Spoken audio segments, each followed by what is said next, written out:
وہ سردیوں میں بھی کپڑا نہیں پہن سکتے، اور ان کے گھر میں آگ جلے تو آگ لگ جاتی ہے، اور ان کے رزق پہ آگ لگی ہوئی ہے، ان کے نصیبوں پہ آگ لگی ہوئی ہے، ان کے بخت پہ آگ لگی ہوئی ہے۔ اور سب سے عجیب بات بتاؤں، ہر بندے کو راز کتا کے کاٹ جاتا ہے۔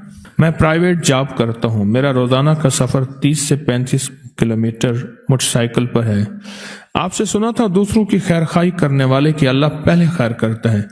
راستے میں اگر کوئی کیل وغیرہ پڑا ہو نظر آئے تو میں بائک سے اتر کر کیل اٹھا کر ایک سائڈ پہ پھینک دیتا ہوں، کسی کی بائک پنکچر نہ ہو جائے۔ ایسا کرنے سے یہ فائدہ ہوا کہ میری بائک کئی ماہ شکر الحمدللہ پنچر نہیں ہوتی، کئی ماہ۔ میرے دل میں خیر خواہی کا جذبہ ہے، اور اس خیر خواہی کے جذبے میں اللہ میرا کام بنا دیتا ہے۔ آپ کو میں مختلف نقشے دکھا رہا ہوں۔ بلی کے ساتھ خیر خواہی کا جذبہ کیا، بلی کے ساتھ، اور اس خیر خواہی کے جذبے میں اللہ نے کیا دیا۔ اور ایک جانور کے ساتھ خیر خواہی کا جذبہ نہیں کیا، ایک جانور کے ساتھ۔ یہ گنے کا بیلنا ہوتا ہے جس میں سے گنا دیتے ہیں، ادھر سے گنے کا رس نکلتا ہے، اور بڑا کڑھا ہوتا ہے، اس کے نیچے وہ پھر وہی گنے کا پھوگ جلاتے ہیں، اور گڑ بنتا ہے، پھر شکر بنتی ہے۔ گاؤں میں یہ گنے کا بیلنا لگا ہوا تھا، اور اس کو روٹی دے گئے۔ کتا ایک بھوکا تھا، بار بار اس کی روٹی کی بو پہ آ کے منہ مارتا تھا۔ اس نے ہاتھ میں گنا لیا ہوا تھا، یہ کتے کو مارتا، کتا شور کر کے بھاگتا، پھر مارتا۔ اس نے کیا کیا، گنے کے جو چھلکے ہوتے ہیں نا، چھلکے، وہ ڈھیر کر کے آگے لگا دیے ایک ترکیب سے، روٹی سامنے رکھ دی۔ کتا آیا، اس نے چھلکے سمیت پکڑ کے کتے کو بٹھی پھینک دیا، ایسے زور سے اچانک چھلکے اس کے گنے کے بٹھی کے اندر پھینکا، جل گیا، ختم ہو گیا۔ لیکن قدرت کا نظام انوکھا چلا، اور ایسا چلا کہ آپ گمان نہیں کر سکتے۔ آپ حیران ہوں گے، اس کی آج 4تھی نسل ہے۔ میرے والد صاحب رحمت اللہ علیہ نے یہ بات مجھے وہ بندہ دکھایا۔ ہمارے باغ کے ساتھ آگے کچھ سڑک جاتی ہے تو وہاں ان کا رقبہ ہے، وہ بندہ دکھایا مجھے، فرمانے لگے یہ 3ری نسل ہے، اور میں اس کی 4تھی نسل دیکھ رہا ہوں۔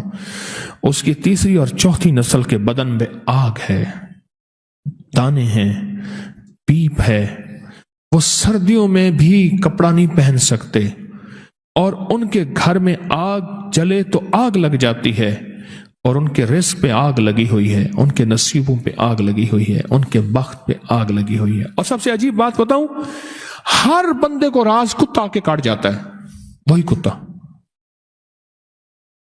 اور صبح کاٹے کا نشان ہوتا ہے، باقاعدہ صبح کاٹے کا نشان ہوتا ہے، اور چیخیں ہوتی ہیں۔ ان کے گھر کوئی مہمان نہیں جاتا، ڈر کے اس کی چیخیں نکل جاتی ہیں، کوئی مہمان آج بھی نہیں جاتا۔ ہر لمحے ہمیں استغفار کی ضرورت ہے، ہر لمحے توبہ کی ضرورت ہے،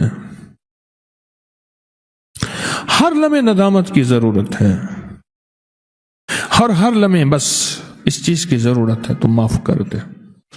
یاد رکھیے گا، صدقہ توبہ بھی ہے، برکت بھی ہے، معافی بھی ہے۔ استغفار توبہ بھی ہے، برکت بھی ہے، معافی بھی ہے۔ کسی کو کھانا کھلانا، کسی کی مالی امداد کرنا، کسی کو اترا ہوا کپڑا دے دینا، کسی کو جوتا ضرورت کی زندگی دے دینا، یہ بہت بڑے اللہ کے غصے کو ٹھنڈا کر دیتا ہے، اللہ کے آئے عذاب کو ٹال دیتا ہے۔ یہ چیز بہت بڑے غصے کو ٹھنڈا کر دیتی۔ میں سن 2000 تک، 2002، 3، 4 تک غالباً اسلام آباد میں ملاقاتیں کرتا تھا لوگوں سے، وقت مقرر تھا، جگہ بھی تھی۔ ایک صاحب ہر دفعہ آتے تھے، مریض آنے کا نہیں ہے، وہ آئی سی یو میں اور گزشتہ 2.5-3 سال سے کومے میں ہے، بے ہوش ہے، نہیں آ سکتا، آپ دیکھ لیں۔ میں گیا تو مریض کو دیکھا تو بالکل بے ہوش پڑا ہوا ہے، بہت بڑے اپنے شعبے کے بڑے تھے، وہ شخص ملک بھر کے بڑے لوگوں میں ان کا شمار ہوتا تھا۔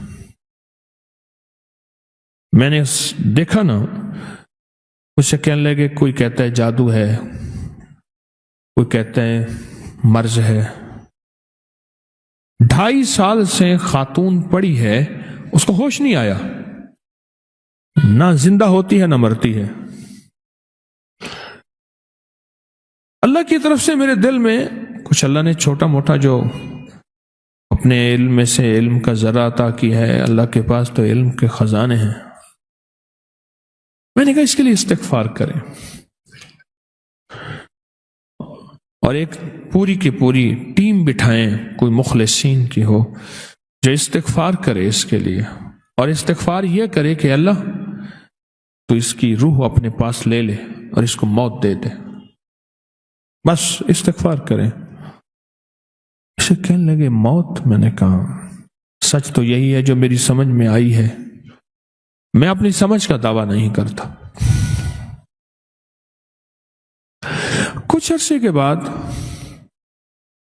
وہاں کی ایک خاتون آئی، نرس،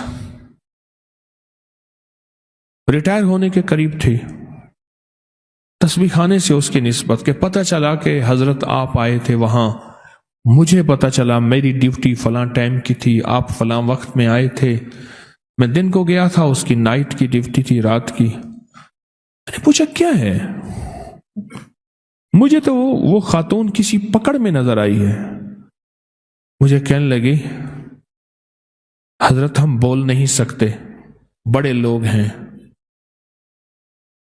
اس کی ایک ملازمہ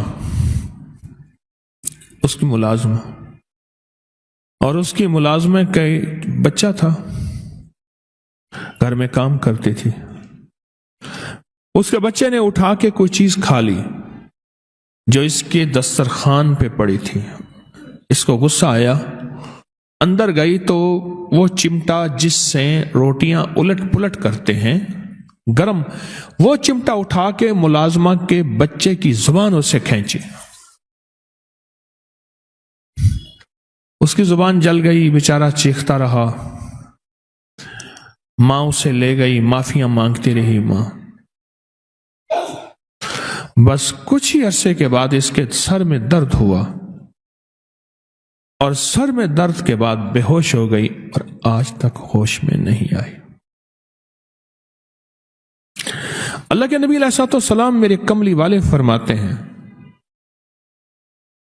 میں 70 دفعہ صبح اور 70 دفعہ شام استغفار کرتا ہوں۔ نبی پاک معصوم تو فرماتے ہیں میں 70 دفعہ صبح، میں 70 دفعہ شام استغفار کرتا ہوں۔ وہ استغفار بنیادی طور پہ میری آپ کے لیے ہے، وہ استغفار بنیادی طور پہ میرے آپ کے لیے ہے، مجھے بتانا ہے، آپ کو بتانا ہے، امت کے لیے کرنا ہے۔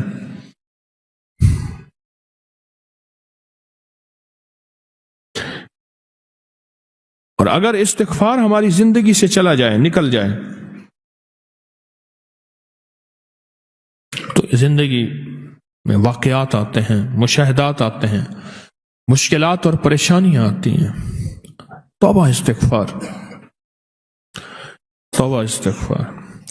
اس استغفار کی انسان کو ضرورت ہے، میت کو ضرورت ہے، بچوں کو ضرورت ہے، اولاد کو ضرورت ہے، موجودہ نسلوں کو ضرورت ہے، آنے والی نسلوں کو ضرورت ہے۔